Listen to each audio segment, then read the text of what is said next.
All right, 25 minutes before 10 o'clock, it is time for William F. Stiles. William F. Stiles is a real estate agent and an inspirational speaker, so sit back, relax, enjoy your radio as William delivers another inspirational, motivational, and dynamic message. Good morning, William. How are you? Hey, good morning.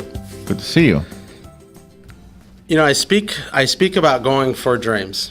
You know, I come on this radio show every week and I say, hey, go for it. You know, go for what you want in life.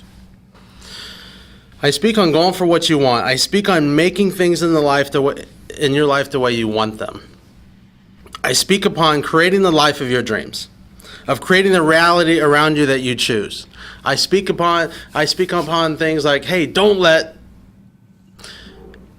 things hold you back. Just go after what you want. But this week I had a deep look at myself, and I asked myself the question, am I going for my dreams? It's real easy for me to talk the talk, but am I walking the walk? Am I actually going all in on my dreams? Am I going for what I want? Am I creating the circumstances around me that I desire for myself? The answer was mostly no. While I am kind of going after what I want, while I'm tipping my toes in the water, I'm like at the edge of the bank, just like tipping the big toe in.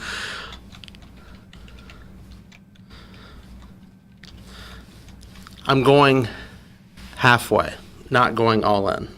I'm not going all in the way I talk about. It's real easy to talk about change. It's real easy to talk about creating the life that we want. It's real easy to talk about losing weight or starting the business or going after the dream that's in our heart. It's a lot harder to do what we talk about. What I found is that I'm not diving off the deep end. I'm lurking. I'm kind of just wanting what I desire, but I'm not going all in. Not completely. I'm not completely going for it. Yeah, I'm working somewhat on my business. I'm doing some speaking, but I'm not completely sold out. And I never really had that full realization until this week. Because up until this week, I would have defended myself. I would have said, yeah, I'm going for it. I'm going after my dreams. I'm building my business. I'm doing my speaking. I'm working on my body. But the reality is, I'm not going all in. I'm not working on my body the way I can. I'm not being the father that I can be. Even with my business and my speaking, I'm kind of doing the minimum to be successful. I'm just kind of getting by. But here's the thing. We're not here to get by. We're not here to do just the minimum. We aren't here to just skate by until we die. We are here to create. We're here to go after our dreams. We're here as co-creators in this world. We're here to dream the impossible. We're here to be crazy enough to believe that we can actually accomplish our impossible dreams. We're here to live a life of passion. But here I am, William F. Stiles, talking a big game. Big Willie Stiles, talk about change and going after what you want and building the career that you want. Saying go all in for your dreams, but yet here I am not going all in on my dreams. So I'm a hypocrite. I find it easy to talk the talk, yet much harder to walk the walk. You know, it's hard to admit, being a hypocrite. It's hard to come to that realization to say, it's easy to talk, it's easy to look at others and tell them what to do, it's easy to look at others and see where they are lacking. It's much harder to look at ourselves and see where we are lacking. So why is it so easy to talk the talk about creating the relationship we desire, about creating the business we desire, about creating the body we desire, about creating the circumstances we desire in life? Why is it so easy to talk about going for what we want, but yet so much harder to actually do it? Truth is, change is hard. If you've ever been on a flowing river, you know that it's a lot easier to just go with the flow of what currently is versus changing course, going upstream, and going in a different direction. We have this gift but it's also a curse, and that is the gift of habits. Here's why it's so easy to talk about it and much harder to walk it, and that is habits. Here's what I'm here to tell you today. There's nothing wrong with you. You don't resist change. Your programming does. Your habits resist change. You already have all the tools that you need to create new habits. All you've got to do is change your habits. There's nothing wrong with you. You know, what's interesting is that we spend so much conscious time learning how to drive a car. I mean, if you remember learning how to drive a car, you're so focused on the steering wheel and the brake, and well, which one is the brake and the gas pedal?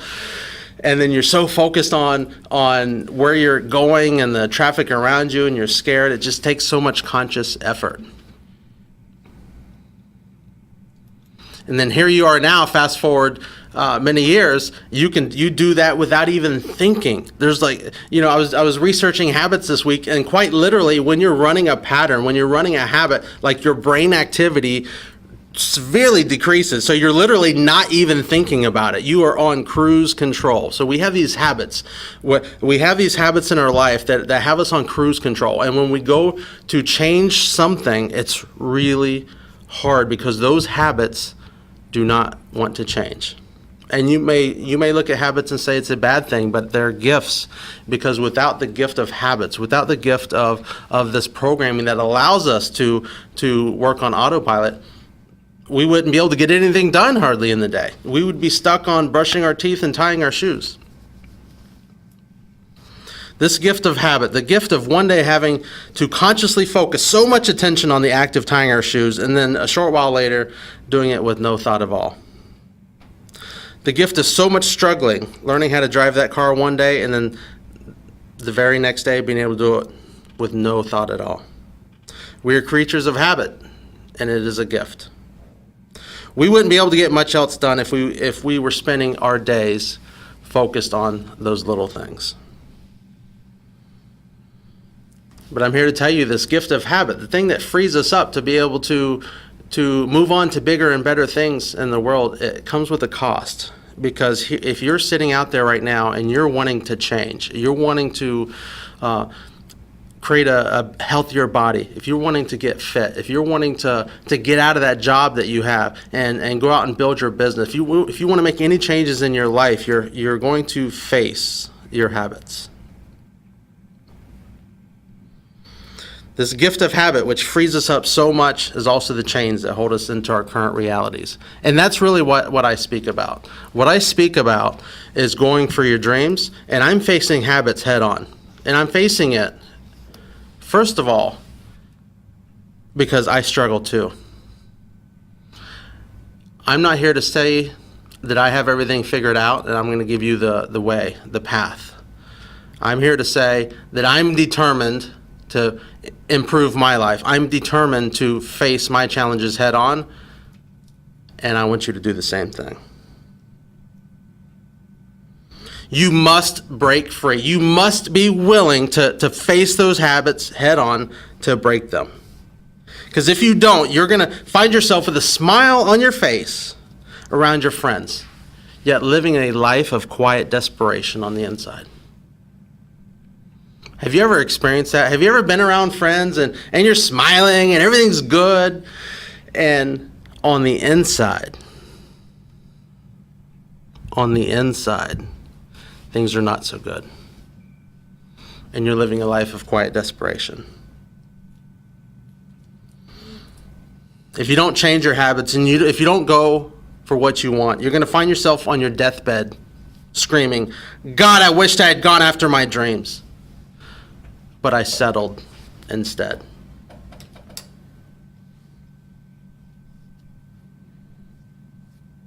You don't want to settle. You never want to settle. So there's nothing wrong with you. You don't resist change. You know, it's real easy when you start a new eating habit. You go on a diet and then you stick with it for 3 or 4 days, and then you fall off the wagon to beat yourself up and say, "There's something wrong with me. There's something wrong with me. I'm not good enough. I'm too lazy. I'm here to say there's nothing wrong with you. In fact, it's your own body and physiology that has helped create those habits that's resisting change right now. All you've got to do is change your habits. So I looked into habits this week. I actually read a book this week. It's called The Power of Habit by Charles Duhigg, Duhigg. Why we do what we do in life and business. There's a lot of research out on habits. And what I learned by reading this book, The Power of Habit, was there's really 3 steps to creating a habit. There's the cue, the routine, and the reward. The cue is almost anything. You see a box of donuts. If you've ever seen a box of glazed donuts, that's the cue, right?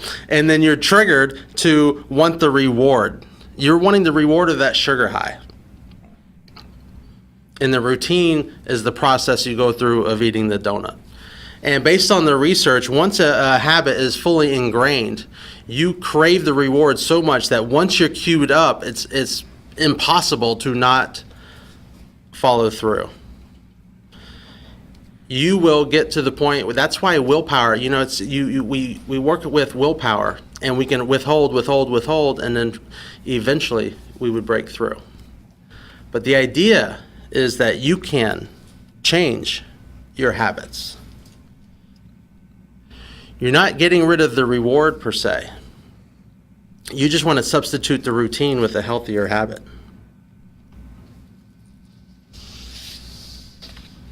You want to create healthy habits. And so I want to invite you to call me this week. I want to invite you to call me because I'm putting together a group that we can, what happens is as we're lone rangers out in the world, we're one person out there trying to make a change. We find ourselves facing a lot of resistance. What I like to use the term the Lone Ranger. So we're out there, we're all like a Lone Ranger out in the world, trying to change ourselves, and it's just really hard. So what I'm proposing is that we team up, we work together, so that you're actually involved in a group of people that are helping you build new habits. So if you're interested in working with me and teaming up with me and a group of other people, that we can work together and build new habits in our lives, new habits of success, new habits of health, new habits of fitness, new habits of how we treat the people around us, new habits of how we look at our work and we go after in our career, then I want to invite you to call my office. It's actually my real estate office, 352-282-3080. That's 352-282-3080. They're going to ask you if you have a house for sale. If you do, let them know. I'm looking to buy houses, actually. But just let them know that you're calling to work with me on helping build some healthy habits in your life. The advertisers in the world, everybody out there is working on building habits for you to buy their products. Let's build some healthy habits for you.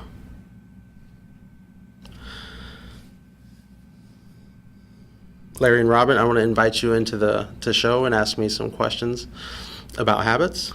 Well, first of all, I think that's a fabulous observation that you've made. I think habits truly do define how we make our way from the moment we wake up until the moment we go to sleep. That habits really do control our good or bad, one way or the other. And so your idea to replace bad habits with good ones is awesome.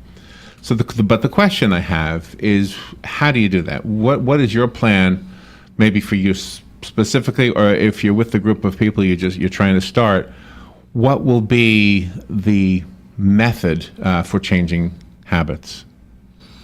Okay, based on my research this week of this book, there's actually a couple of important points.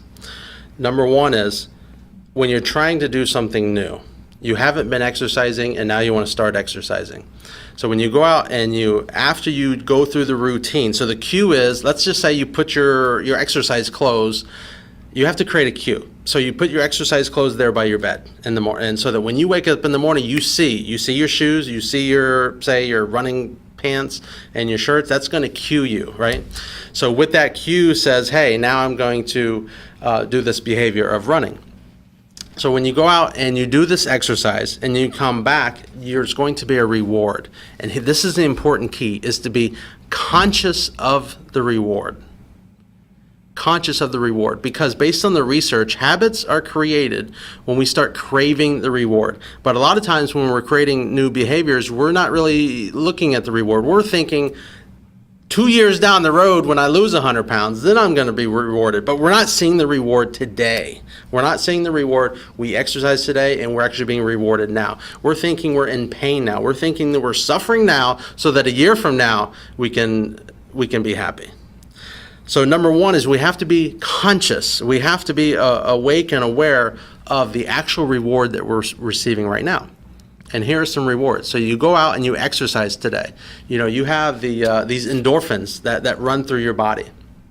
If you talk to people who exercise a lot, they talk about the good feelings that they have from exercise. And anybody that's exercised knows how good it feels when you're done. So you have these endorphins. So number one, become aware of those endorphins that are running in your brain. Number two is become aware of the sense of accomplishment. So if you've ever accomplished something and you can think about it, you can really physically feel in your body a sense of accomplishment. So we're experiencing those anyway, but we're discounting those because we're saying, hey, it's only when I lose the weight, that's when I'm going to feel good. So what we need to do is, number one, become aware of what we're experiencing right now in the moment. What I would suggest is journaling it out, and then so that the next day when you're triggered and you see your shoes, you immediately start thinking about the reward. When you wake up in the morning, you see your shoes, you see your workout outfit, in your brain you start thinking, sense of accomplishment, endorphins. And after you've done that a few times, immediately your brain links up. Once they see your exercise outfit, they link it up to endorphins, links it up to sense of accomplishment. So I think I would say number one, to create the habit, would be saying, what do you want to do? What healthy activity do you want to come up with? And then do that. Create a cue, do the work, and then for me, the biggest step is consciously journal out the reward so that you know what it is, so that you can focus on the reward the next time to create the habit. And do you want these habits that you're creating brand new to be public to your family and friends, or do you want to keep them to yourself? It's up to you. I'm kind of a proponent that you can go multiple ways with this. You can go completely public and say, hey guys, I'm making a change. But then there's also another philosophy is you don't say a word to anybody, you let your actions do your talking. So you definitely need a support system. So my suggestion, it's really up to you. I'm looking to put together basically a support system. So if you're in a family and you want to use me as a support system, then that would be amazing. So where would you meet? At your office? The group? Okay, we all have strengths.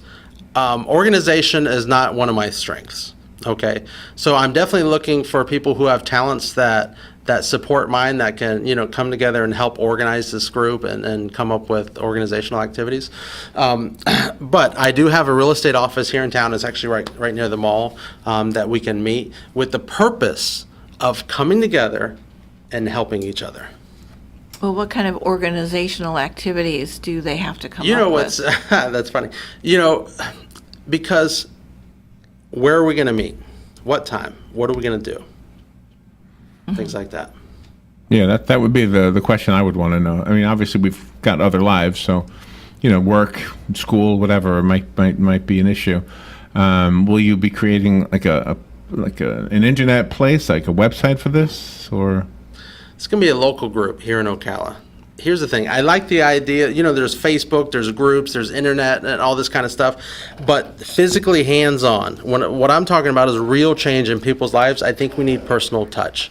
And it's a lot easy to say, or it's very easy to say, hey, I'm busy, I've got work, I got things like that, but you're just arguing for where you're at. Let's stop arguing for where you're at. And if it takes an hour a week of getting together and developing relationships with people physically here in Ocala, and then you can go online and it's some sort of support group in Facebook, then it's much more powerful. But I'm a firm believer of that physical connection. Are you going to have different groups? Like if one day somebody wants to lose weight, so you've got those people in one group on one day, and if somebody else wants to learn how to be more personable with people, you're going to have another group on another day? No, because we're talking about habits, and the act of creating a habit, there's the cue, the routine, and the reward. So it really doesn't matter what habit you're trying to create, okay? It's just a matter of coming up with the cue, coming up with the reward, and the routine. Now, where you can pull together is if you have multiple people who want to exercise, hey, let's exercise together. Let's go out to Jervy Gant and exercise together. Oh, okay. I think what I want to do is help people get clear on what cues that they can create, get clear on what routines that they can follow through based on the habit they want to create, and then get clear on what is the reward, because I think that's a missing piece, is we're not really clear on the reward we're getting today. If you have any questions and you would like to call William, the number is it 282-3080? Yes, 352-282-3080. And if you would share this video, William goes to great efforts to make sure that this video is available for everybody, so you'll be able to share it as well from Facebook and YouTube. I like the idea of changing habits. I like the acknowledgement that you're co-creating also. That was one of the first things you said. And we absolutely are all co-creating. We co-create this show, not just Robin and I, but the whole staff here co-creates everything that we do here. So it's harder to do, though. It seems harder to have a habit on an unmeasurable thing. Like, you can measure your weight, you can measure your waistline, but you can't measure how well you're treating people, that kind of thing. That was one of the things you said you wanted to change a habit, treating people nicer. You've got to have it to be measurable. So for something like that, you could rate yourself. Like, how well do I treat people right now on a scale of 0 to 10? I'm a 7. And then you score yourself. So before we end the show today, I want to talk about the sponsor, Mr. Ocala Buys Houses. I am a real estate agent with Ocala Realty World. I love Ocala Realty World because they have the most heart and soul. And I'm also the owner of Mr. Ocala Buys Houses. My website is MrOcalaBuysHouses.com. And I'm looking to buy homes right now. Full price, fast close. If you have a house to sell, call me. I want to buy homes today. When I come in, I'm going to do research about your house. I'm going to come in and I'm going to give you information that you may not have ever known about your house and what you can do to get it sold right now. So I definitely want to invite you to go to my website, MrOcalaBuysHouses.com, or call my office, 352-282-3080. I buy all kinds of homes, mobile homes, block homes, frame homes. Basically, as long as it's a residential property here in Marion County, I'm looking to buy it. So you're sitting out there right now, you have a real estate challenge, you're looking to sell your house. Here's your solution. Just give me a call. I'd love to work with you. So I find that a lot of people can be helped by calling me, 352-282-3080. All right, best show ever, William. Good show. Good job. We'll take a little break. We'll be right back.